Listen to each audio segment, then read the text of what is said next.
Dans cette deuxième sous-partie, on va faire un zoom sur l'outil Pareto. Le principe de Pareto, il explique que 20% des effets amènent 80% des résultats. C'est une autre façon d'aborder le tri des tâches que tu vas avoir dans ta to-do list et qui va être complémentaire pour moi des matrices que l'on a vues précédemment. Graphiquement, si je te le représente, ça veut dire ça. Tu as 100% des causes qui amènent 100% des effets. Et si maintenant j'applique Pareto, ça va donner la chose suivante. J'ai 20% des causes qui amènent 80% des effets. Ça sous-entend que 80% des causes n'amènent que 20% des effets. Et là, ça demande une honnêteté intellectuelle mais est-ce que ça vaut le coup que je me décarcasse juste pour ces 20%? Est-ce que c'est pas du gaspillage de temps et d'énergie que je fais pour uniquement 20%? Peut-être que oui, peut-être que non, peut-être que oui en partie, mais il va être intéressant pour toi d'aller creuser ce point avec cette honnêteté mais en vrai, est-ce que je n'ai pas l'impression de perdre mon temps?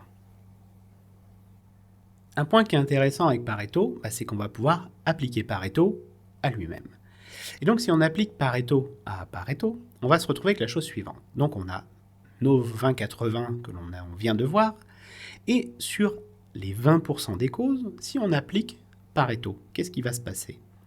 On va découvrir que seulement 20% des causes, de ces causes, amènent 80% des résultats.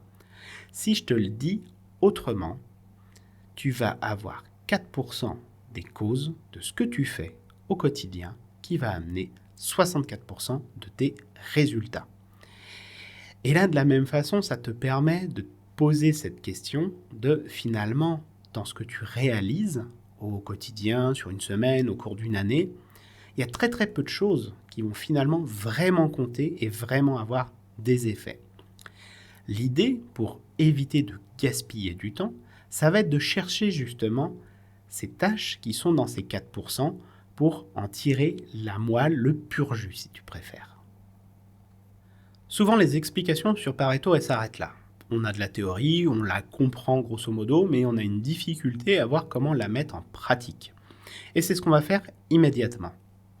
En fait, Pareto, pour pouvoir la mettre en pratique, il faut avoir une approche excessivement comptable. Et l'idée, ça va être de matérialiser la situation que toi tu vis pour ensuite pouvoir prendre des décisions en conscience. C'est pour ça que je te propose de faire tout de suite un exercice, même si on est en amont du chapitre de la théorie à la pratique. Parce qu'il n'y a que en faisant que l'on peut comprendre l'intérêt de Pareto. Pour ça, je t'invite à prendre ton agenda et plus particulièrement les 3 dernières semaines. Et pour ces 3 dernières semaines, d'aller noter les différentes plages de temps sur lesquelles tu as travaillé. Une fois que tu as identifié ces différentes plages de temps, tu vas pouvoir aller noter les différentes tâches que tu as réalisées. La troisième étape, c'est la plus importante. C'est celle d'aller qualifier pour chacune de ces tâches, et quand je dis qualifier, c'est de façon la plus honnête possible, d'aller qualifier ces différentes tâches. Est-ce que c'était une tâche que tu avais choisie ou qui t'a été imposée? Est-ce que cette tâche, elle était délégable, automatisable, ou est-ce que tu devais absolument la faire toi-même? Et surtout, quelle est la valeur ajoutée de cette tâche et pour qui? Et une fois que tu auras récupéré tous ces éléments, tu pourras passer au dernier point, à savoir, dans le futur, qu'est-ce que je fais de cette tâche? Est-ce que c'est quelque chose que je dois abandonner, refuser, déléguer, automatiser ou conserver? Très concrètement, lorsque tu vas faire cet exercice, tu vas construire un tableau avec les en-têtes de colonne suivantes. Tes plages de temps, la tâche que tu as réalisée sur cette plage de temps, est-ce que c'est une tâche choisie ou subie? Est-ce qu'elle était délégable, automatisable ou absolument personnelle? La valeur ajoutée à titre personnel, quel était son niveau? La valeur ajoutée au niveau de l'équipe, quel était son niveau? La valeur ajoutée vis-à-vis de la destination que tu as définie, quel était son niveau? La valeur ajoutée vis-à-vis de l'entreprise et aussi celle des clients, quel était le niveau? Et une fois que tu as tous les éléments, que tu as le listing complet, quel est le statut de décision que tu apportes vis-à-vis de cette tâche? Et ça va te donner, par exemple, quelque chose comme ça. Le lundi de 9h à 10h, j'avais une réunion sur le projet Trucmuche. c'était quelque chose de subi, c'était délégable et pourtant c'est quand même moi qui avais été. Aucune valeur perso, aucune valeur d'équipe, aucune valeur à la destination. Sur l'entreprise, assez faible, parce que finalement j'ai pas fait grand chose.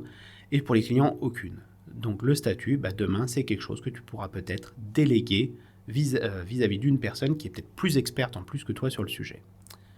Je te donne d'autres exemples en dessous pour illustrer l'exercice que toi tu vas être amené à faire et qui va te permettre après de prendre des décisions et te concentrer comme ça sur les 20% ou les 4% en fonction si tu appliques le principe de Pareto ou du double Pareto. C'est tout pour cette vidéo et on se retrouve dans la prochaine.